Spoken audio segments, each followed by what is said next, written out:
Hi again, everyone, and welcome to another episode of Alumni Chats, a weekly podcast featuring alumni from the Department of Broadcasting and Journalism at Western Illinois University. My name is Buzz Hoon. I'm the host of the podcast. I'm also the interim dean for the College of Fine Arts and Communication. Today, I'm talking with Angela Hutti, Coulson, a graduate from WIU in 2003. This is our first exploration into having a guest on the podcast that is not a broadcasting and journalism graduate, but I feel since Angela was a meteorologist for WWIR News, she is part of our family. So first of all, Angela, thank you for being on the podcast. Thank you so much for having me. Spent a little bit of time in Saley and a lot of time in Tillman, not too far away. Yeah. And, we still have your picture in Saley Hall. I love proudly it. displayed up there along our wall of fame. So we appreciate all that you've done. So we have adopted you. I'm sure geography is very happy to have you as an alum, but we also like to claim you as well. Well, I appreciate that. It stepping into, at the time, what we called WWIR, the studios really changed my life there at Western because prior to that, I had not considered pursuing broadcast meteorology. I thought I'd work in research or for the National Weather Service or something. But something clicked in there, and I found that my love of presentation, a little bit of the love of the arts combined with my love of the science kind of went well together in that broadcast meteorology field. So, and now I've been in the career for 18 years. Yeah, we're going to delve into not only what may have motivated you early on as a young person, but also where your journey has taken you. So let's get a life update. Where are you at? What's going on? Currently, I live with my husband and my daughter in the suburbs of St. Louis, Missouri, which is my hometown. This is where I grew up in the St. Louis area. I am a meteorologist and wearer of many hats for Fox 2 and KPLR-11, a duopoly station in St. Louis here. I interned at KTVI Fox 2 while I was at Western, part of my requirements for the Honors College while I was there. And it changed my life, and I ended up back here. So that's home now, and it's great to be home at home. My parents get to watch me on TV every night. Friends actually just got to but have a friend be one of our interview subjects after a story here, really fit his life. And it's just special to me to find these guys and girls that I've known since high school that, I'm able to get them on the news. It's still kind of cool after all these years. Yeah. And I tell you, we have some kids come from the St. Louis area, and every once in a while we'll mention whether or not, and they all know who you are. So I do love that because I went to Western. There are some of us Southern Illinois homies that we like to call ourselves back in the day. But a lot of Chicago, folks there, and a lot of Iowa as well, but a lot of Tom Skilling fans. Where I was a Dave Murray aficionado from growing up in St. Louis, but great folks. But yeah, there are fewer of us from Southern Illinois, so I appreciate that. And you're repping the WIU sweatshirt today, so I just want to make sure. I don't know if you guys can see it, how the framing is, but yes, I've had this one forever. I need to make a trip back, get to the bookstore, absolutely get a fresh one. That's right. Well, let's talk a little bit about early things, because you grew up, as you said, around the St. Louis area. I think it's Glen Carbon, which is a smaller town, but it's near St. Louis. Yeah, it's right next door to Edwardsville for folks that know where SIUE is. Okay. It's they're kind of a pair of towns right there. So what was life like growing up about your family and sort of, I'm sure you must have had good support from your parents about school and what it was like to grow up in a small town? Yeah. So I grew up initially on the Missouri side of the river, and then we moved to Illinois. But in both instances, I was out in the suburbs and in a small, community, able to, walk to school and all that. My parents are great. My dad was 41 years an electrical engineer at McDonnell Douglas Boeing here in the St. Louis area. So grew up with a scientist in the house, which Nice. also helped, breed I think he would have wished I would have continued in the engineering department. I took a year of engineering physics at Western, but I kind of stopped there. But great support from them, and had a big bay window in the front of our house where I used to sit and watch the storms roll in. Kind of a sign that I was going to be interested in weather. We ended up moving across the Mississippi into Illinois, and that's where I was when I made the decision to attend Western, and it was one of the best decisions, and just great to be away from home, but still close to home, and to be able to have that support nearby, but also kind of figure out things on my own. A little bit. Attended Incarnate Academy, which is an all-girls private high school here in the St. Louis area for any of the Southern Illinois or St. Louis area people, Southwest Illinois, I guess I should say, folks that might know this area a little bit. And in the St. Louis area, high schools are a big thing. So I had to get that Incarnate Word Academy shout out in there a little bit. So, and just lots of great weather here. We have it all. So, which is great. Everything from heat and storms to ice and cold, and even occasionally when the path is right, the remnants of a hurricane come up and over us. So you just working here at home and growing up here in the St. Louis area, you get a taste for all kinds of weather. So that, really wet my whistle for what I would want to end up doing. And I've been telling people I have proof all the way back to 6th grade that I was going to be a meteorologist. So one of those lucky people that said it and now gets to do it. Oh, okay. I was going to ask you, because I think at some time, a young person has an inkling of where their skills are. And I was going to ask you, did you get an opportunity to, as you said, delve into a little bit of the arts in high school, a little bit of doing some of these things? Yeah, I in 7th and 8th grade, I got really into speech in grade school, the Bellarmine Speech League here in St. Louis. I would travel around and do these speeches and get graded. And in high school, I got into theater. I'm a terrible actor, but I'm a really good chorus member. So I can sing, I can dance. So I was really good in the background of a lot of shows.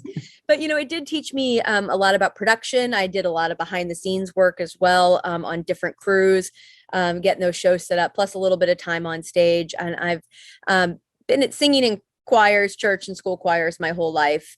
So that little bit of performance background, that just comfortableness, being on a stage or being in front of folks, that really was key with what I do now, between just being comfortable in front of a camera, which was something I was surprised I was relatively comfortable with at WWIR the first time I did it.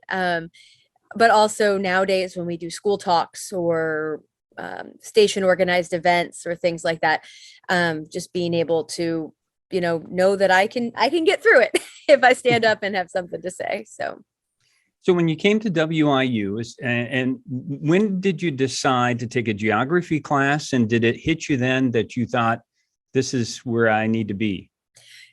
I went to Western because of the meteorology program. So Okay. that was what brought me to Western. I looked in and got accepted to a couple of other great meteorology schools, but Western and Northern had programs in state, and it was a very hands-on forecasting program. You were I was doing radio forecasts by my sophomore year through the geography department, which at the time, now I know the meteorology major is its own major, but when I was there from 99 to 2003, my degree is geography specializing in meteorology. And I have a minor in mathematics through the school. So that was under that geography degree. And but I chose Western for the program, for the education, for the location, and just went on a school tour, and we were really, really impressed. And I'm so glad that I spent my 4 years there. It was great. So radio, just lots of hands-on forecasting. So that part of the department was great. But then also the geography side of it, there are I hate to say like additional classes. I'd have to go back and check my actual the list, but it was almost a double major because there were so many requirements for meteorology plus requirements for the geography portion of things. So there were quite a few classes, but I learned so much. I really loved a geology class that I took. I required oceanography class, actually. That was just wonderful. Geography 120, which may have a different name now, but I was a meteorology, astronomy, and I'm going to blank, but there's a third climatology kind of combo course. And it was just fascinating. Professor Viney knew it was a lot of fun, Dr. Viney, for that, which was really fun. And it was just, they were just great. And I loved all the staff, and, not that they weren't tough, or they were definitely tough, but it was a great program. And so that's what drew me to Western. And yeah, like I said, it was an amazing 4 years. So I'm so glad I did it. So you mentioned Dr. Vining, excuse me, Dr. Vining, but also some of the other faculty members, Dr. Sutton and Tom Williams. How did they impact you? It was a small department. The meteorology portion of it, was even smaller. I took the classes with the same group of people, kind of all the way through, and they were just always so willing to help. Dr. Williams was incredible. He ended up being my advisor I was part of the honors college, and for my undergrad thesis, he was my advisor, and just put in so much extra time helping me with the research and with figuring out the focus. Ended up writing about the flood of 93, which had such a big impact here in my hometown, but also looking at the overall weather patterns of the flood of 93 and what led up to it, which was just really interesting research. And I couldn't have done it without him. And Dr. Sutton, who's still with the school, I was teaching cartography, and I didn't really have time to take the class, but he sort of just gave me the assignments. I may not be able to, maybe I shouldn't say this, but I kind of got to learn them on my own, which was great, because then when I did my thesis, I was actually able to build the maps that were in my research paper. I designed them and drew them and created them, which I think was really cool. There was some from other, that we cited and used from other sources, but it was really neat to be able to see my own work that I had learned with him. So he was a really great support. Had some, I know a couple other people I think are still on the faculty. Dr. Choi was there when I was there. Fred Kohler was there when I was there. And I think Dr. Green's still in the geography department. So, he was tough.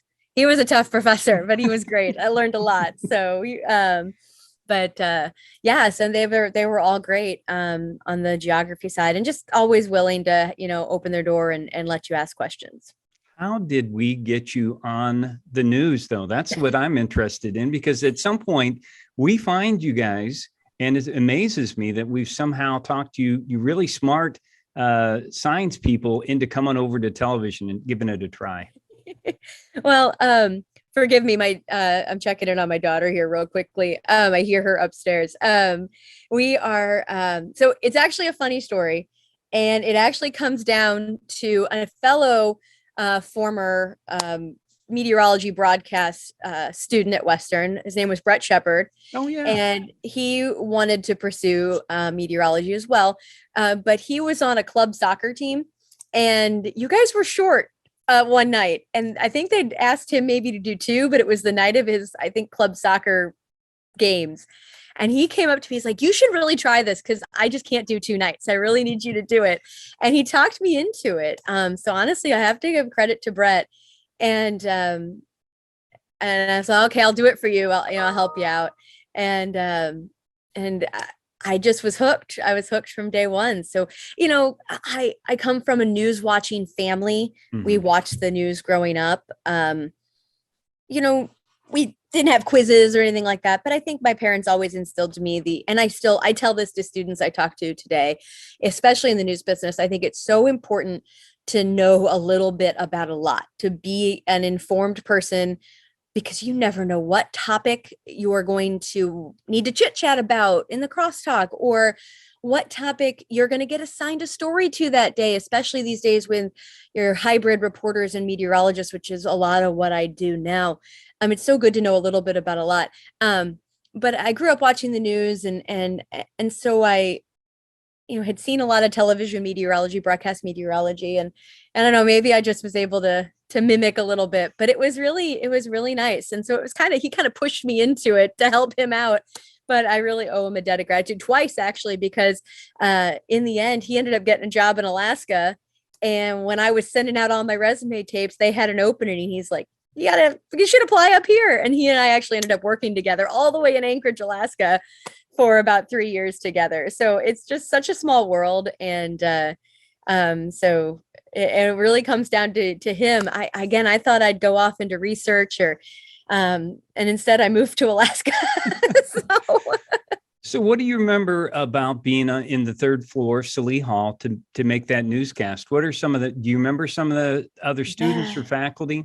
Yeah, a lot of the producers, the students who were doing the producing, including when Maureen Hay at the time was in my sorority. So she kind of was able to introduce me to some of the broadcasting students that I got to know, Craig Oswald and a couple of the others that used to be around a lot. I just remember making my weather presentations on PowerPoint and just trying to put it together. I don't know if I really can lay claim to this, but one of my biggest things is, remember, at the time we got the CBS news feed. I don't know what you get now, but we had the CBS news path. And every couple hours they'd send down weather graphics.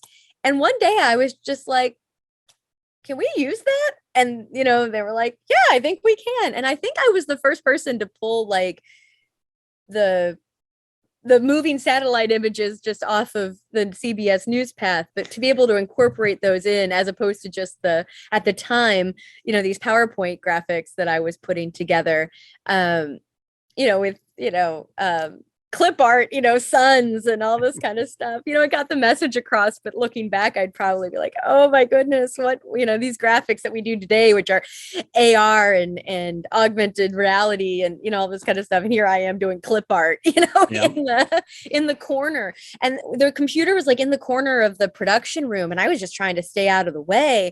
And then going over into the studio, and the clicker was a mouse, the longest corded mouse I'd ever seen in my life. And that was what I used to change all the graphics. And I had this suit, and I wore, and I had 3 shirts that went under it, and I rotated them every week because I was in college and didn't have a lot of money. But it was great. And it was so great to get my feet wet and doing all that. And it just was, just lots of happy memories with lots of really good people, and people I would never have met had I not, ventured over there and given it a try. So that's really cool. Yeah. And I think Sharon Evans and Roger Sadler both involved with the newscast back then. And they were, and they were such an influence. I remember talking with Roger after my first couple of newscasts, and he was really one of the first ones to say to me, wasn't over the top congratulatory or anything. He's like, but you look pretty comfortable out there. You might be able to do this a little bit. So it was one of those really great bits of feedback kind of early on that gave me a little confidence to keep going from one semester to a second semester, and then ultimately doing it for 4 semesters there, my junior and senior year. And Sharon was great. Sharon Evans was wonderful as well. Just a great support. And they were just, so many questions and so many people learning new things, and they were just everywhere, always able to help out and to be a pat on the back, which was really nice.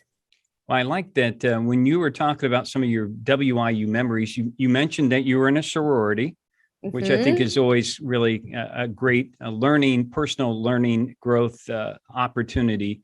What other things do you remember about Macomb and your time as a student? Lots of great things. I was in Sigma Lambda Sigma, no longer exists at Western. It still has a chapter at Northern. It was great service sorority. So we had, it was great to have that service requirement, because it forced me is such a good thing to do in general, though, to get out into the community and to do things. We used to always make a field trip to Iowa City. We'd clean the Ronald McDonald House every year, do a deep clean for them. And I always remember making that trip to Iowa City. I was heavily involved with the St. Francis of Assisi Newman Center on campus. And that was such a great grounding place, coming from a Catholic high school here in St. Louis and having such a great community. We did campouts and we did hot dog nights and, yes, there was, mass every Sunday, but it was so much more than that. And that was really great. And it was a great place to be. I was on campus for the September 11th attacks, and not to be a big downer on that, but just that night they scheduled 5 p.m. mass that I'm not sure many students ever really went to. It was a packed house that night. And I think it was great that, students felt like that was a place where they could go on such a scary day.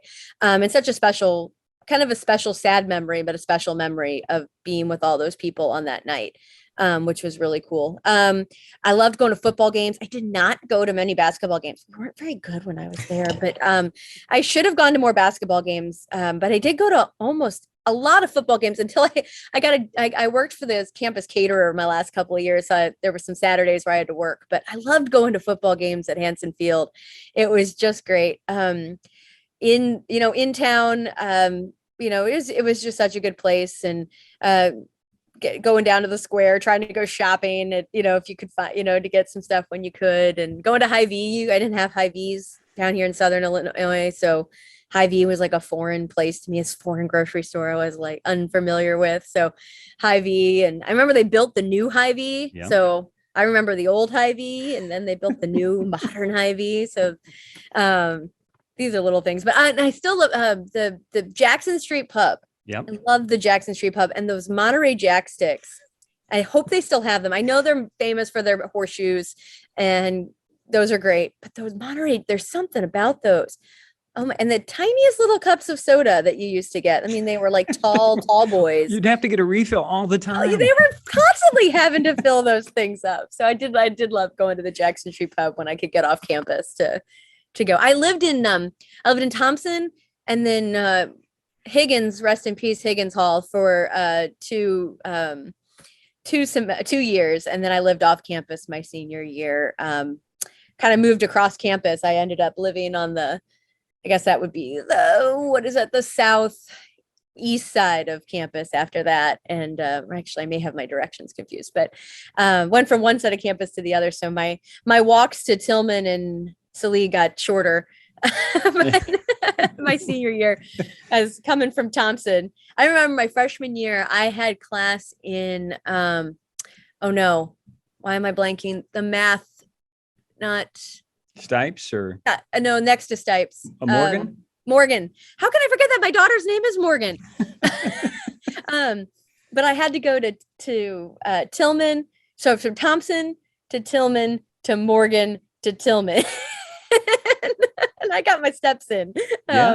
On that, and that campus is cold. That campus is cold on a December or January morning. So well, I tell you, Angela, now they have a Go West bus that takes kids, and so they just jump on a bus and go down the road. They created a Go West, or Go West was in its infancy, I think, when I was at school. So there were buses. But by the time sometimes you waited for the bus to come around, you could be across but cutting through the Union. I still to this day, I can't go to Burger King because Burger King was in the Union at that point in time. And I ate way too much of it or smelled too much of it. I can't, sorry, Burger King fans and Burger King corporate. I just can't eat you anymore. So cutting through the Union and that smell of Burger King kind of hitting you. So yeah. So when you graduated from WIU, as you mentioned, you had an opportunity to go to Alaska. Now that is a big challenge, what did your parents say? Short version of a very long story is that I also, while I was applying to all these TV stations and getting a lot of thanks, but no thanks. Well, if I was getting a response at all, but a lot of them were thanks, but no thanks responses. I was needing work. So I also applied here in St. Louis to the National Geospatial Intelligence Agency for a position. And again, boiling the whole story down, the security clearance for that job came through the day the CBS affiliate in Anchorage offered me a weekend weather position. They came through on the same day. Wow. So I spent a weekend with my parents, kind of crying through which one to take. And it was my mom, who, did not want me to move to Alaska, if I'm being honest, but who said, how can you not follow weather? You've wanted to do weather your whole life. So really kudos to my parents for pushing me in the direction of a little bit of adventure, even though I know it was hard. We had, this was not the days of, mail only communications, but this was 2004. So we were just starting to get better cell phones and, all that kind of stuff. So, but they pushed me to take that leap really in the end, and supported me in the move up there. And, I couldn't have done it without them. So, mom thought Macomb was far enough. And now here I was going to Anchorage. A little farther north. Yeah, a little bit farther, a little bit colder, even than Macomb. But it was great. It was, I joke that I didn't backpack through Europe or hike the Appalachian Trail or something, but I moved to Alaska, and it was an adventure. Personally, it was an adventure, work-wise. I grew up in the Midwest. I went to meteorology school in the Midwest. The mid-latitude cyclone was life, and for forecasting.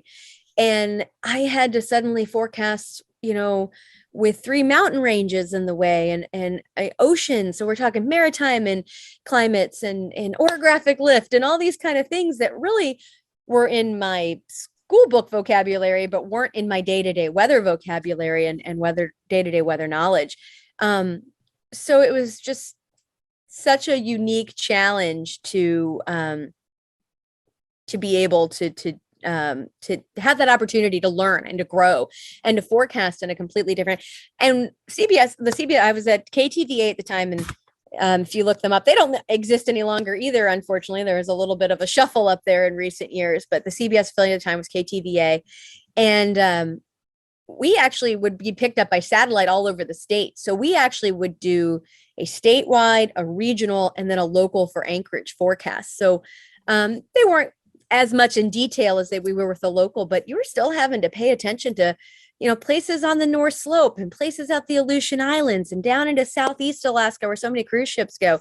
So it was a real challenge. And, between the meteorology side of it, that side, but also from a broadcasting perspective, how do you get all that information into that time that's allotted for you? What is your weather story? How do you not skimp on your main audience of that Anchorage local area, but still hit the things that other people need to know? And, that part of it really, helps me still with my storytelling today. Because sometimes the weather picture is really big. And like St. Louis here the other day, we had snow and we had freezing rain coming in and dropping temperatures. And it was trying to get all this in so folks could be ready for out the door the next morning. And it was just, it's trying to boil that down into your essential weather story that living in Alaska really helped me with. So what did you learn about broadcasting as you took that? Because I'm sure they didn't have clip art at the station. No. I mean, I spent my first week up there learning the graphics. That's the thing. I mean, I think the meteorology majors now may also include a computer science course, but I didn't have one. There's so much technology. I mean, between the computer programs that bring everything in to the graphics making systems. I mean, I should have taken a, computer design course practically. I mean, I've been part of several redesigns of graphics, and the meticulous thought that has to go into every layer that goes into those graphics is just incredible, to make a certain look and act a certain way and be able to be adjustable every single day for every single type of forecast. That's a huge part of the job these days, the look and the design and the eye-catching, but also what's clean and what really gives you the best look at the information. Is it too shiny? Is it not too shiny? I mean, these are all questions that me and my fellow Mets at Fox 2 are talking about all the time. To the point now that we actually have one of our staff members assigned as the go-to graphics person, and he's sort of, we bounce our ideas off of him, and he's sort of like, oh yeah, we can make this work, or we really need to think about the look of that, or and I think that's really key when you're thinking about new graphics. And we also have this role, and I say this a lot, especially if you're somebody thinking about broadcast meteorologist, you end up being the station scientist. And so I had to learn reporting while I was up there as well. I did not take reporting classes. I really just came over and did the weather. But I did turn one package for WWIR my senior year. I was presenting my research at the Centennial Honors College Research Day, and they sent a photographer over, and I did a story on the honors research day. I think it was 3 minutes long. I mean, in depth coverage. This was a sweeps piece, you know what I mean? But I mean, it was probably awful, but some really great photogs in Alaska who helped me hone that craft. But I got to report on volcanic eruptions and earthquakes, and I went to the North Slope and covered an oil spill near the start of the Trans-Alaska oil pipeline with BP. I flew up with the vice president of BP operations for Alaska, who was a knight of the British Empire. I mean, it's just it really cool experiences. But again, it goes back to that kind of knowing a little about a lot, but putting on that science hat, but also learning to broadcast. And again, my photographers, especially my first couple of months on the job, just had to hold my hand a little bit. Scotty Smith, who's one of the guys I worked with first, shout out to him, because he helped me with my very first package. And learning, it's one thing to rewrite wire copy, for a VO for a show, but to tell a whole story in $1.30 or less, that took a little learning. So I'm better at it now. No more 3-minute packages, unless I'm told it can be a 3-minute package. We do these weather specials once a year, and or I'm sorry, 4 times a year. And, you can have 2 to 2:30, and I tend to come in at like 1:45 because I'm like still afraid of going heavy. So at some point you must have felt like, okay, I'm doing okay here. But when did you decide that it was time for you to start looking and coming back in this area? So again, full disclosure, I'm married now to my former weekend director at my station in Alaska. It was a station romance. And so we had been dating for a while, and I had been there 2 years. And so it was time to decide. I didn't have a contract up there, so I could kind of be a little bit. So I was kind of in that, I'm going to stay maybe another year, see where it goes with this guy kind of a thing, is where I was. So, and I realized that's not a professional milestone, but it's something that, life happens along with work. So it was something to consider. So I had just about decided that I was going to stay another full year at least, and see where things went, and see if I maybe moved up at the station at all. It was a market 154, so we had a lot of turnover of folks just getting opportunities to go other places, and especially if they weren't from Alaska, that happened a lot. We'd have a lot of people there for 1 or 2 years, and then they'd go on to other things. But about a month or two after that decision, again, I had interned at KTVI in St. Louis, and I had been sending some tapes back to Dave Murray, who was the chief at the time at Channel 2, just for feedback purposes. And he wrote me back one year and said, "Hey, looking great, and gave me a few tips." And he's like, "Hey, we got a position open. You should apply."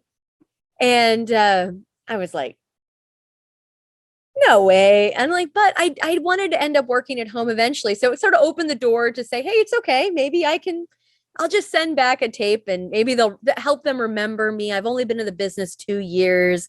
That they're not going to call me, kind of a thing, but it's good for the feedback, good for, to get my name on the list, I guess. Or, so I applied for the job, and to my great surprise, I was offered the position a few months later. And I discussed it with my boyfriend at the time, my now husband, and we just both agreed that I couldn't pass up this opportunity to go home, to selfishly make such a big market jump. St. Louis at the time was 21. I think we're 22 or 23 now, but it was just such an amazing opportunity. So it was sort of one of those things where it wasn't less of a decision, although this was my ultimate goal, was to get back to the Midwest and to my home roots, and to forecast 4 seasons and a little more daylight most of the year and all that. But I did not think it would happen as quickly as it did. But it was sort of following an opportunity, seeing an open door, and deciding that it was okay to go ahead and try for it. I had, like I said, I 100% had expected them to come back and say, "Hey, you're doing great.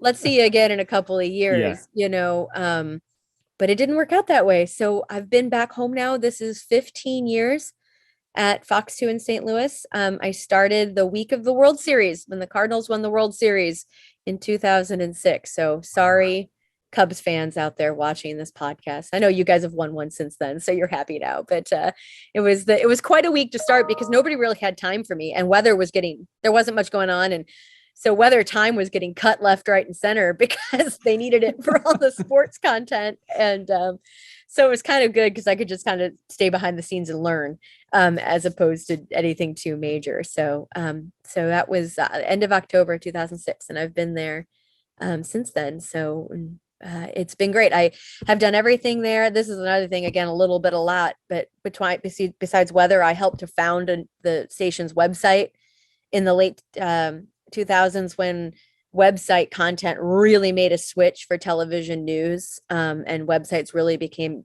part of the profit maker for news stations. Done reporting, now back to a more full-time reporting role. They consider weather reporting a key component of every day's newscast. So we're out turning science, nature, weather stories almost every day now. Learning a little bit about, again, a lot of different jobs there. I've done sports a handful of times. I'm a sports fan, so I can, I don't know how my play-by-play really is, but I've covered in a pinch a couple of times, and not too many complaints. So that was good. So I've done a little bit of everything at the station. Well, you don't have to apologize about the Cardinals because I am a Cardinals fan too. Yes, so I knew I liked you. Yes, and I'm completely in agreement on that. So, Angela, one of the things that I'm sure has changed is, you said, not only trying to drive people to your website, but also trying to make digital content that is available on social media, and for where people are. You're trying to go to where the eyes are. Mm-hmm. So how's that impacting you? I'll say it like this. It's doubled the workload. I mean, if I'm just being honest, eyeballs that used to be on the TV are now here, and they're here, and maybe they're there, and then they're here again. So trying to find a balance of, what do I put online or on social media? What do I save for on air? What will get people to turn the TV on? But also what will have people prepared? I know that growing in the social media aspect over the last few years, I'm blessed to have quite a few followers. They grow to expect that information. And, I can't just save it for on TV anymore. It needs to go on Facebook, and then hopefully that gets people to click in and fill in the, maybe some little holes here or there. And that's the other thing. Everybody's got a weather app on their phone. There's one built in, or they've downloaded one, or, they've downloaded, hopefully, your station app, that's what, you hope. And I get a lot of times, well, my app didn't say it was going to do this, and so your job now as a broadcast meteorologist is to explain almost what to explain what this person's weather app is telling them, because the app may say it's going to rain. You're like, yeah, it's going to rain, but it's going to be this afternoon, and it's primarily going to be south of here. And it's your job to extrapolate that information that's been boiled down to 5 icons on your phone. So you're interpreting weather apps and you're trying to share information, but you're also trying to get people to tune in. And we have a digital only content team. We are a Nexstar station, and Nexstar is really focused on finding people where their eyes are, and that's on their computers or on their phones. And so we have stories that go to only digital platforms, and we will do weather forecasts that only go out on digital platforms. They have a hurricane show that they do during hurricane season with stations kind of along the coasts, and that goes out on digital platforms for people to pick it up. So it's expanded your audience, and some of those are the same eyeballs and some of those are different eyeballs. And you're just hoping to grab as many of those as you can. So you're not just thinking about TV, you're also thinking about Facebook and Twitter. And I've noticed a huge surge of people, meteorologists using TikTok to share weather information too. So, I mean, it's all social platforms, it's websites, and it's also still your on-air product. And just the importance of weather forecasting for people. I still think that it's so essential, as unfortunately local media, radio stations and what have you, have shrunken in terms of their on-air live personalities. It seems like there is a real need, especially because of the severe weather that we have in the Midwest, how important it is to find. I mean, that's the first thing that happens whenever we have severe weather around here. I need to go to a TV station that I can rely on. Do you find that there's still a great need for what you guys do? I think there's a great need, and I also still think there's a great want for that as well. We are blessed to be the number one weather station in St. Louis for many, many years, and a trusted source for that. And that weighs on you. I mean, that's very, I go into severe weather days with a knotted stomach, and I don't feel good for 2 days after, because I just want to make sure I am keeping these people who trust me as safe as I possibly can.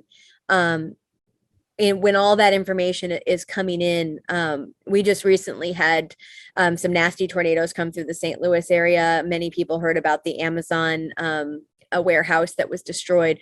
And that came through some very populated areas, near misses to some outlet malls and other big things. And then unfortunately actually hitting a couple of neighborhoods and the Amazon plant.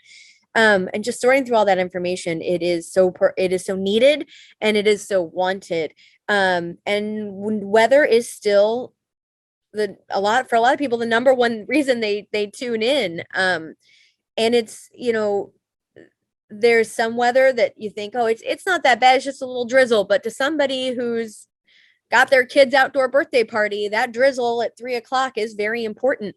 So, that even lesser weather event days, people will, tune in and want that. And so, yeah, I do think that need is still there. I think the audience is there for it, and they come for it, and they will find I think a station, especially I know here in the St. Louis market, that's very true, that you don't jump around a lot. You kind of find a news team that you like, and, you run into people on the street and they see you with your news vehicle and they're like, oh, I'm sorry, I watched so-and-so. And you're like, that's okay. I understand. I will say just quickly, specifically for the St. Louis market, I'm not going to say we don't compete or things like that, but we all get along really well. And we have a really great partnership with our National Weather Service office here in St. Louis. We all communicate, and it is essential in big weather coverage days, whether that's, severe or snow or ice. And it's great that we have workshops, severe weather or winter weather workshops. And, guys from 5 and 4 and 2, and we're all joking and asking questions about our families and all that. So we all do really get along, and I think we all know how important. You mentioned the severity of weather systems. Unscientifically looking at things, there seem to be fewer events, but all the events are bigger, all the events are stronger, and all those events are more impactful. And so it's just so important to have that communication and have that teamwork built ahead of time to relay that message to the people who are choosing to watch you. I've appreciated so much that you've shared all this, and your daughter's hopefully still okay in her. No, she's fine. She's just been awake for a while. She's supposed to be napping while I'm talking to you. I'll go check on her here in a minute. Okay. Well, our last question for you is about what kind of recommendations do you have for a college student today that might be like you, interested in science or meteorology, or are trying to find out where their talents are? Number one, when you're in school, have some fun. It's okay. I like to say I was a pretty good student. I did well in school, but I found some time to have fun. And I think that's huge. Take a fun class, take something that you don't think I took scuba diving as my one of my PE credits. And we did it in Brophy Hall in the pool. Yeah. And then had to go down to Merrimack Springs in Southern Illinois to get our certifications. And man, my hair would be frozen on the way back to Higgins after those classes, because I took it in the spring semester. This was really silly of me, but it was cold. But it's funny. I took it because I thought I was going to go on a spring break trip with some sorority sisters, and we never went on the spring break trip. But I had my scuba diving certification in case that ever happened. It was really fun and it was different. And so do that, take something fun where it fits in. Try something you're not used to. That's kind of the scuba diving thing. I was a swimmer. I love the pool, but I'd never been scuba diving before. But also I say that, for example, me trying out WWIR, in 2001, and, ended up finding a path that led to my career and has led me to so many great opportunities, a little bit of travel, a little bit of adventure, to a husband, even if I'm being fair, but, you just never know where that will lead, and it's really meet people, talk to people, listen to your professors. I worked for, at the time it was Sodexo Marriott. I'm not even sure what it was called now. And we did I did catering for we did the catering for the university. And, I got to meet at the time, President Goldfarb was president, and we served a lot of meals at the president's house. And I just got to talk with him a little bit, and just so, and then when as an alum, I'd see him at events or something, he'd remember my name, and that was kind of cool. And so anyway, it's just enjoy different things, try different things while you're there. Go to a football game. If you've never gone to a football game, go to a football game, or, go to the art. Do they still have the art gallery? Yeah, we have the art gallery. Absolutely. I mean, we would do events at the art gallery. I mean, what cool. I mean, it's such a cool little spot.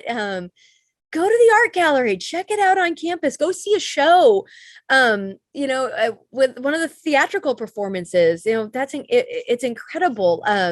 Take advantage of things to come. When I was there, I'm so old, MTV was still a big deal. And we had the MTV Campus Invasion Tour come to Western, and Garbage and Lit played at Western Hall. And, it just, I have a memory of going to that with everybody on my floor from Thompson, and, it's just a blast. And, wasn't even really my kind of music, and I loved it, and at the time it wasn't my kind of music, but I loved it. And it was just such a blast. So, just try different things, and just enjoy everything that Western, like the collegiate experience has to, to offer that to you. It may not be a sorority or a fraternity. It may not be, broadcast television, but, there's lots of different opportunities, and travel around a little bit. Went to Peoria, went to Quincy, see the surrounding area a little bit, and it's kind of your time. So if you can get away and, you're not quite that adult yet, I guess, especially in the undergraduate world, but you are, and it's a great time to learn and explore and to try new things. And Western really offered me that. So I'm so appreciative. Well, thanks for that. We are so proud of you. You're doing a great job there, and always great when I notice on social media, you'll wear some purple in honor of being a Leatherneck. So we know that you've always been a proud WIU supporter. College colors days. I think it's in the fall every year. So I always try to get my purple and gold on for those days for sure. But yeah, I am a proud Leatherneck. I've been to a couple of rough football games at Illinois and Mizzou. But we went proudly, my husband and I, in the purple and my brother's a Mizzou grad. So we had a little family break there, but yeah, I love it. They've played SLU a couple of times. We go to the game, they play SIUE. We go to the games and cheer for Western. So I'm a proud Leatherneck and always will be. And we hope to see you in Macomb again, and we'll check out the bookstore for a new shirt. I do. Like I said, it's got a Rocky on it though. I'm a big Rocky fan, so I got to get one with Rocky on it. So that's my request. I need to get back to campus. It has been too long. I want to take my husband and my daughter up, but I've worked weekends most of my television career, so those weekend getaways get a little tough when you do that. Fun television schedules. Quick reminder: you're going to get into this. Your schedule will not be normal. Just anytime you come, you let me know. We'll get you up on the floor, and your daughter can see your big picture up on the floor. Maybe I need to send you guys a new headshot. I'm not sure which one I look like. Thank you so much for having me. This has been fun. Thank you. And thanks to all of our weekly viewers out there. If you're interested in being a guest on the podcast or want to recommend someone, just send me an email. We want to hear from you. And we hope that you continue to watch and listen to the podcast and really appreciate everyone's support. So until next week, stay safe, take care, and God bless.